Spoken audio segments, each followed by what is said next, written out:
Commençons donc cette fin de journée avec une présentation sur les déchets nucléaires par Virginie Vasselin. Virginie est titulaire d'un doctorat en radiochimie. Elle a accumulé plus de 20 ans d'expérience dans le domaine de la gestion des déchets radioactifs. Elle est en charge depuis 2019 du service de la stratégie filière de l'Agence nationale pour la gestion des déchets radioactifs, plus connue sous le nom de l'ANDRA. Virginie, je vous laisse la parole pour les 20 prochaines minutes. Merci. Je vous remercie. Donc bonjour à tous et à toutes. C'est bon si je mets les micros comme ça ? Merci. Donc tout d'abord, je voudrais remercier les organisateurs de la journée pour avoir demandé cette présentation de la question des déchets dans le contexte de la relance du nucléaire. Donc tout d'abord, ce que je souhaiterais faire, c'est peut-être vous présenter rapidement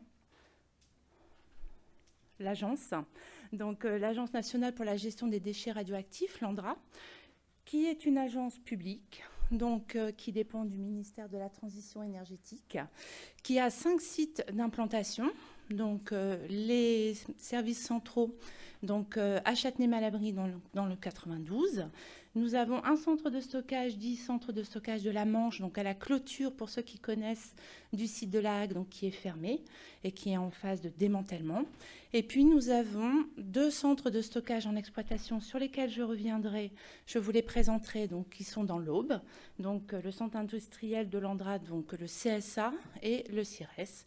Et puis enfin, un laboratoire souterrain, à moins 500 mètres de profondeur, qui est en exploitation, le centre de l'Andra en Meuse-Haute-Marne, et qui fait de la recherche et développement pour l'appui du projet CIGEO. Nous avons différents métiers à l'Andra, avec toujours l'objectif du développement et de l'exploitation des stockages pour les déchets radioactifs. Nous avons des métiers de recherche et développement, d'exploitation. Tous les jours, nous manipulons des colis de déchets sur nos centres. Et puis, nous avons aussi de grande direction qui, elle, œuvre pour le développement et la conception. Nous sommes à l'heure actuelle 706 salariés, mais si quelqu'un était intéressé ou faites passer l'information, avec le développement du projet CIGEO, nous avons un plan emploi assez important pour les années à venir.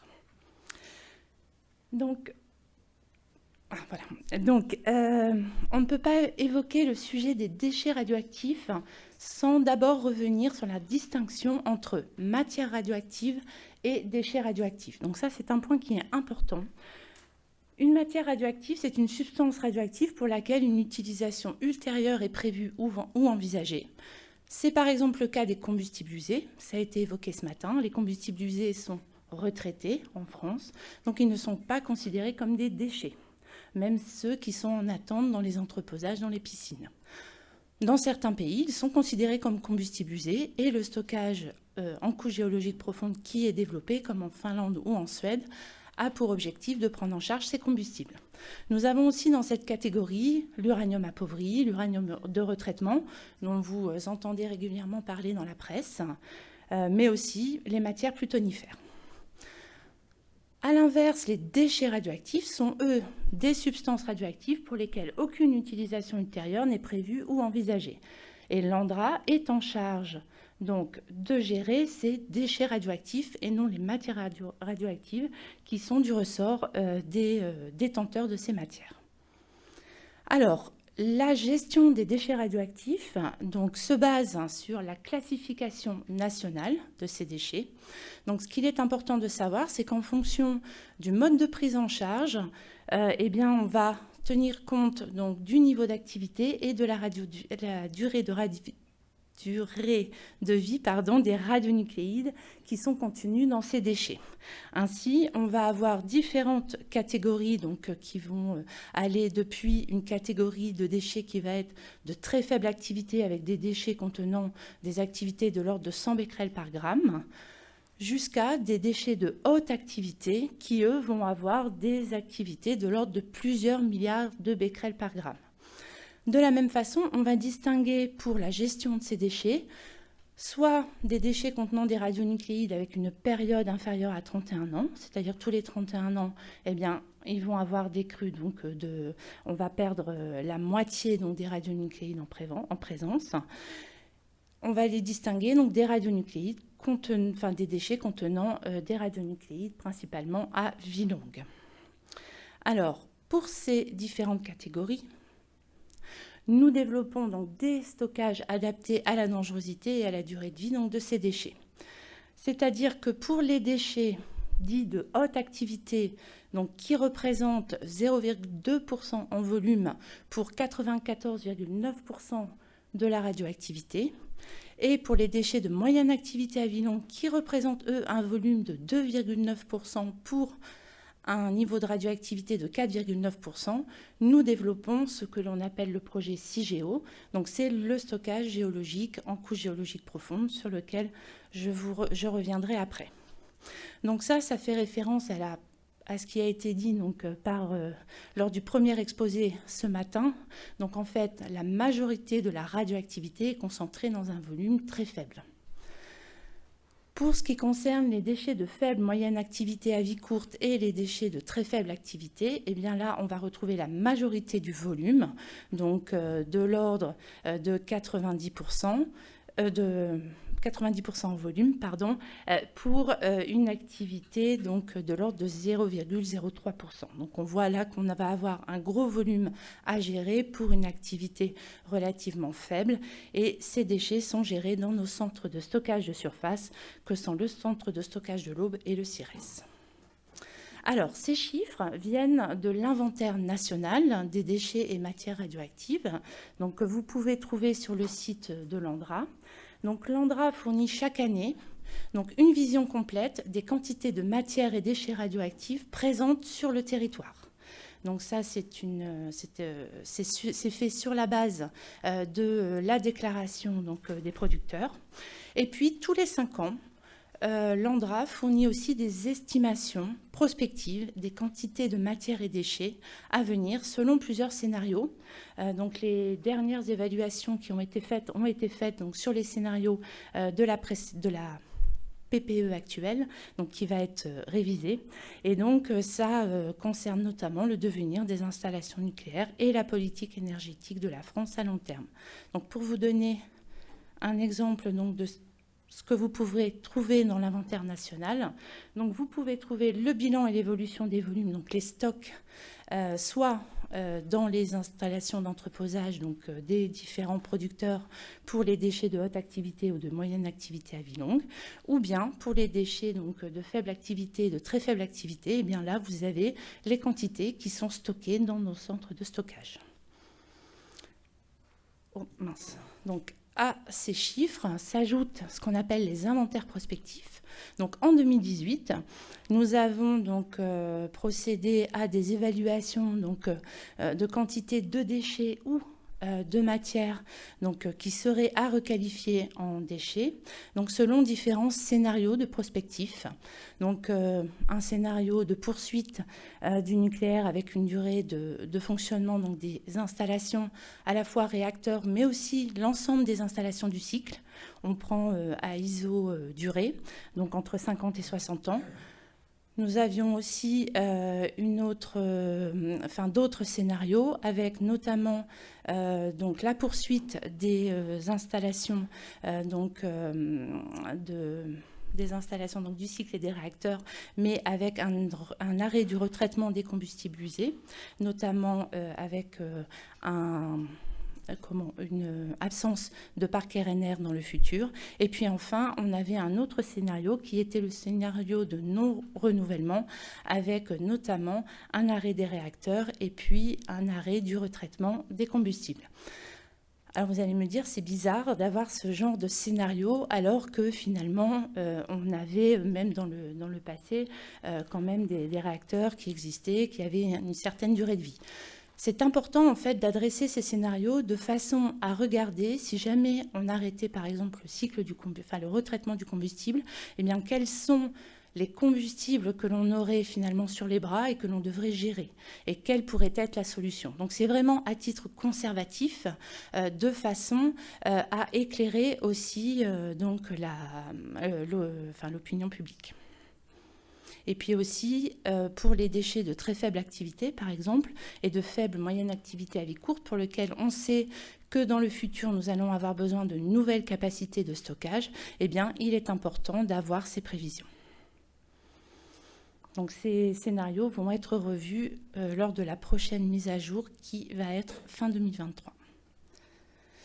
Alors, qu'est-ce qu'on va retrouver derrière les déchets de très faible activité ou de faible moyenne activité, principalement à vie courte?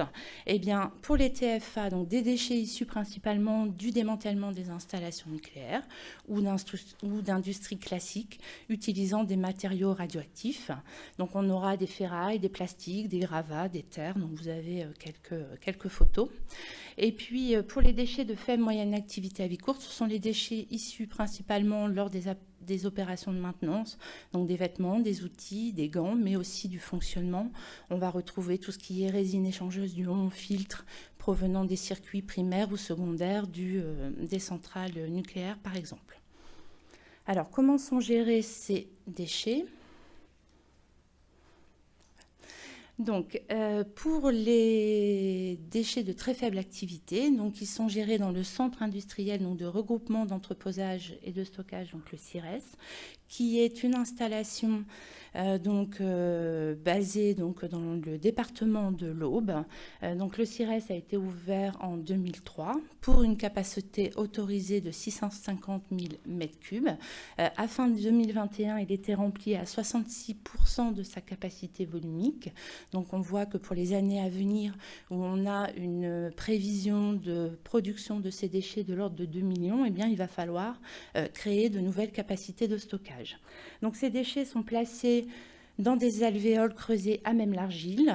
Et puis ensuite, il y a une couverture d'argile qui est placée sur ces déchets de façon à les isoler de l'eau. Le centre de stockage de l'Aube prend en charge les déchets de faible moyenne activité à vie courte, donc principalement des déchets venant des centrales qui sont conditionnés donc, dans des colis. Donc vous avez quelques exemples là dans l'alvéole, donc des colis en béton dans lesquels les déchets sont immobilisés aussi dans du béton. Donc une fois que cette alvéole est remplie, eh bien, elle est fermée.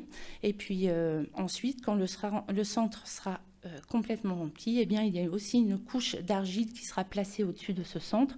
Pourquoi l'argile ? Parce que l'argile est imperméable à l'eau et donc l'objectif est d'isoler les déchets de l'eau pour éviter la migration des radionucléides à l'extérieur du stockage. Donc ce centre a été ouvert en 1992. Il est créé pour 1 million de mètres cubes, donc pour stocker 1 million de mètres cubes de déchets, et son taux de remplissage à fin 2021 est de 36,3%. On estime une saturation de ce centre à 2071 à peu près, et donc il y aura aussi besoin de capacités supplémentaires dans le futur. Alors, si je passe maintenant à la catégorie des déchets de haute activité et de moyenne activité à vie longue, donc d'où viennent-ils ? Ils sont principalement produits, donc ce sont des déchets issus du traitement des combustibles usés. Donc quand les assemblages de combustibles arrivent à La Hague, ils sont cisaillés. Vous avez alors ce qu'on appelle des coques et embouts qui sont produits, qui rejoignent la catégorie des déchets. Et donc ils sont compactés et mis dans un conteneur standard de déchets compactés. Et puis, vous avez aussi les produits de fission, donc, qui représentent 3 à 5% de l'assemblage de combustible, qui, eux, sont vitrifiés. Et donc, on va avoir des colis standards de déchets vitrifiés qui constituent en France les colis de la catégorie de haute activité, donc, qui sont produits par La Hague. Vous avez aussi ensuite d'autres déchets qui sont produits par l'exploitation des réacteurs et des autres installations qui vont conduire à produire des déchets dits de moyenne activité à vie longue. Vous allez retrouver notamment concernant les réacteurs ce qu'on va appeler les grappes neutroniques, donc vont faire partie de cette catégorie. Alors, quelles sont les options de gestion dans le futur pour ces déchets ? Donc nous avons en France un plan national de gestion des matières et déchets radioactifs donc, qui est revu régulièrement. Il a fait l'objet d'un débat public en 2019. Suite à ce débat public, une nouvelle version donc, a vu le jour. Donc, ce plan couvre les périodes 2022-2026. Et donc pour cette catégorie de déchets, donc, le plan national prévoit donc, la poursuite de la mise en œuvre de l'option de gestion de stockage donc en couche géologique profonde avec le déploiement du projet CIGEO. Par contre, le plan prévoit aussi de pouvoir réinterroger les choix effectués tout au long du déploiement de CIGEO, puisque comme je vais vous le montrer, il est prévu donc d'exploiter CIGEO sur une période de 120 ans. Donc on imagine bien que pendant ces 120 ans, eh bien, il peut y avoir des développements technologiques et donc il serait dommage de ne pas tirer parti de ces développements technologiques. Donc revoir régulièrement donc, la copie, se réinterroger, c'est important. Donc, une autre recommandation du plan, c'est notamment de relancer une dynamique de recherche autour des options de gestion alternatives complémentaires au stockage en couche géologique profonde. Alors, qu'est-ce qu'il y a derrière? C'est notamment le sujet de la transmutation. Donc, par exemple, la transmutation des actinides de façon à réduire la thermicité des colis de déchets vitrifiés, par exemple. Et donc, il y a une commission qui va démarrer cette semaine pour interroger ce sujet et notamment seront auditionnés pendant cette commission les lauréats du plan France 2030 sur les innovations donc, dans ce domaine. Et puis, donc, tout ça, c'est pour mettre mettre ces enjeux donc, en perspective avec le développement progressif de CIGEO. On va avoir 3 phases. Là, on est dans le temps donc, de l'instruction de la demande d'autorisation de création. Ensuite, on aura la mise en œuvre de ce qu'on appelle une phase pilote, pendant laquelle on va tester des équipements. Et puis ensuite, on aura le déploiement par tranches successives. Donc, CIGEO, c'est la solution de référence pour le stockage des déchets HAMAVL, même s'il y a d'autres sujets qui sont à l'étude. Donc, vous avez ici une image donc, depuis la surface avec une zone qu'on appelle la zone descendrie, donc par laquelle descendront les colis de déchets vers la zone de stockage, et puis une zone puits qui permettra donc d'aérer, de ventiler cette installation. Donc, cette installation donc, si nous avons l'autorisation, sera placée à 500 mètres de profondeur pour une zone de stockage donc, de 15 km² avec 250 km de galeries et d'alvéoles. 83 000 m3 de déchets donc, seraient stockés dans ce stockage, pendant 120 ans d'exploitation et avec donc, un coût estimé à ce jour de 25 milliards d'euros. Donc, les grandes étapes du projet CIGEO, donc, nous sommes dans l'instruction de la demande d'autorisation de création. Le décret est attendu vers 2027, puisque nous avons une instruction un petit peu plus longue que les installations nucléaires de base classiques, compte tenu à la fois du caractère innovant de l'installation et puis de la longueur dans le temps de cette installation. Voilà, donc ce décret permettra donc, si nous l'obtenons, donc de procéder aux aménagements préalables donc sur le territoire, notamment l'archéologie préventive. Ensuite, de lancer la phase de construction initiale pour avoir donc une phase industrielle pilote qui pourrait aller donc jusque les années 2040, où là, il est prévu d'avoir à nouveau un dossier qui sera instruit et une nouvelle loi. Donc, il faut savoir que le projet CIGEO est assez particulier parce qu'il a fait l'objet à plusieurs reprises de lois et donc de dossiers présentés devant le Parlement. Et une fermeture définitive du stockage à l'horizon 2150. Alors, si maintenant j'en viens au sujet des 6 EPR que l'on a évoqué aujourd'hui, donc nous avons à l'ANDRA été sollicités par le ministère de la Transition écologique donc pour éclairer la décision publique, donc c'était en 2021. Et donc on a étudié les solutions de gestion des déchets donc, dans l'éventualité de la construction de ces 6 EPR. Donc en 2021, nous avions aussi mentionné dans notre rapport que c'était qu'une première évaluation d'impact et que si la création de ces nouvelles installations nucléaires était décidée, eh bien, les impacts sur les besoins en stockage seraient alors précisés dans le cadre des processus démocratiques et réglementaires requis. Donc, comme je vous ai dit tout à l'heure, pour les déchets de très faible activité et de faible moyenne activité à vie courte, nous allons avoir besoin de capacités complémentaires dans le futur. Donc, ce que l'on a vu, donc, des données techniques qui nous ont été transmises donc, par EDF et par Orano, c'est que les caractéristiques radiologiques et physico-chimiques donc, des déchets qui seront produits par ces 6 EPR2 et par leur traitement, eh bien, sont identiques, très proches de celles des déchets actuellement produits et donc ne posent pas de difficultés de ce point de vue-là et que cela ne conduira à un décalage que de quelques mois du besoin de renouvellement des capacités de stockage. Pour ce qui concerne les déchets de haute activité et de moyenne activité à vie longue, nous avons procédé à nous avons regardé en 2 temps l'impact des 6 EPR2, donc notamment avec poursuite du retraitement. Et là, de la même façon, donc les caractéristiques radiologiques et physico-chimiques donc des colis qui seraient produits, donc je vous ai parlé des déchets vitrifiés et des déchets compactés, donc seraient similaires à celles des déchets actuellement produits. Et donc selon les stratégies de retraitement, puisque plusieurs nous ont été présentés entre le monorecyclage ou le multirecyclage, eh bien ça conduirait à une augmentation donc, de l'inventaire entre 10 et 20% pour les déchets achats et au maximum 5% pour les déchets MAVL. Évidemment, nous avons un impact sur la durée de vie de l'installation qui est déjà de 120 ans et l'emprise de la zone de stockage puisque là donc nous augmenterions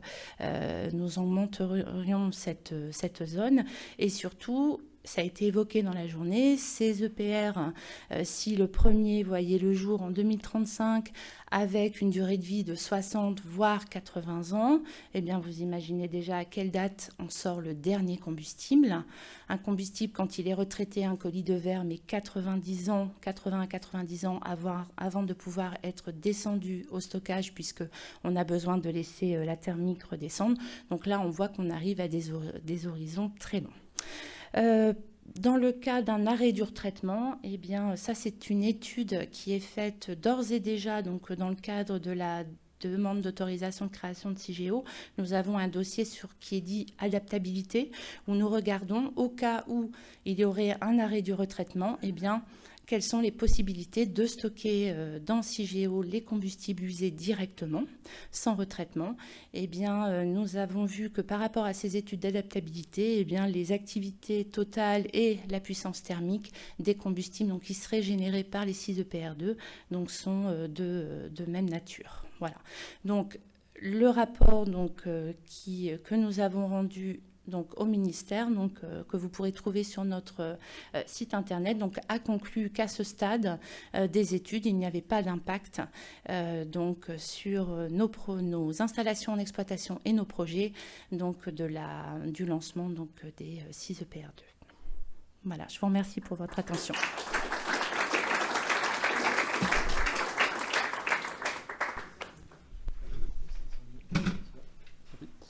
Merci beaucoup Virginie pour cette présentation.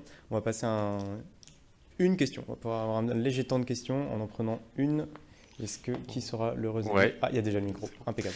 Merci beaucoup pour cette présentation et ce panorama du coup du traitement des déchets nucléaires. J'avais une question justement, on s'est focalisé sur la France. Et est-ce qu'on ne pourrait pas s'inspirer un peu de ce qui peut se faire à l'étranger dans d'autres pays, notamment dans la gestion des déchets à faible activité et autres, à vie courte aussi notamment? Est-ce qu'il y a une perspective dans ce sens-là en France ou non?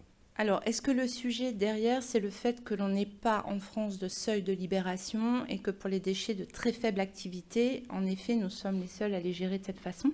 En fait, parce que nous les stockons et nous n'avons pas par exemple, de valorisation, recyclage de ces déchets qui ont des activités très faibles. C'est autour de ce sujet. Autrement, en fait, le principe du stockage, c'est vraiment le principe qui est communément admis dans les installations internationales, que ce soit l'AIEA ou que ce soit la directive européenne.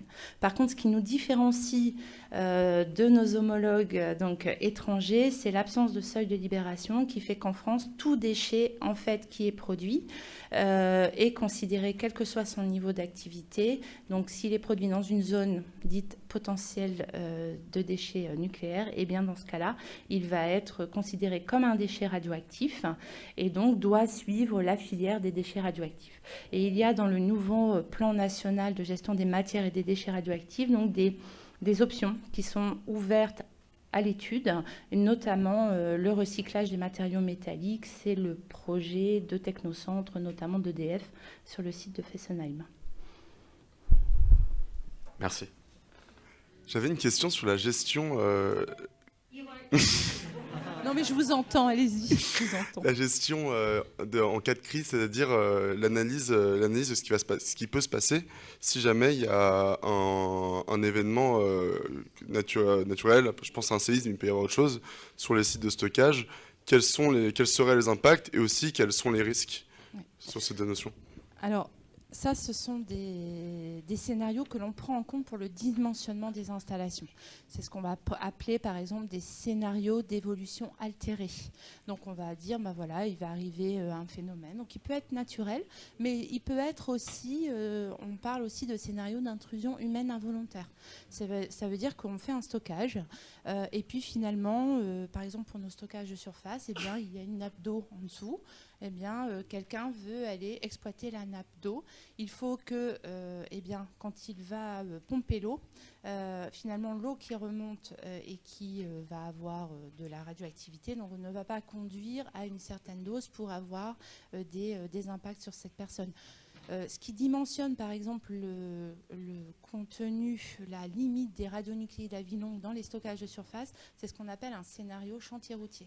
Donc, vous voyez, je vous ai parlé d'1 million de mètres cubes donc, stockés en surface. Eh bien, on imagine que le stockage est complètement oublié. Et à ce moment-là, eh bien, on décaisse entièrement le stockage pour faire une autoroute. Et là, eh bien, il faut justement que la limite des radionucléides permette qu'il n'y ait pas une dose aux travailleurs donc, qui soit trop importante pour sa santé. Donc ça, ce sont des choses que l'on prend en compte. Et donc l'impact sur les humains et la nature est détaillé dans les rapports que vous avez mentionnés? Alors, pas sur les 6 NNF, puisque c'est la continuité. Je vous invite à aller lire, je n'ai pas eu le temps de le mentionner, les 10 000 pages de la demande d'autorisation de création de CIGEO que l'on a remis donc, en début d'année. Donc si vous allez regarder l'étude d'impact, en effet, vous allez avoir les impacts sur le territoire à la fois environnement et humain. Tout à fait. Donc, merci beaucoup Virginie pour la présentation. Merci aussi pour la question.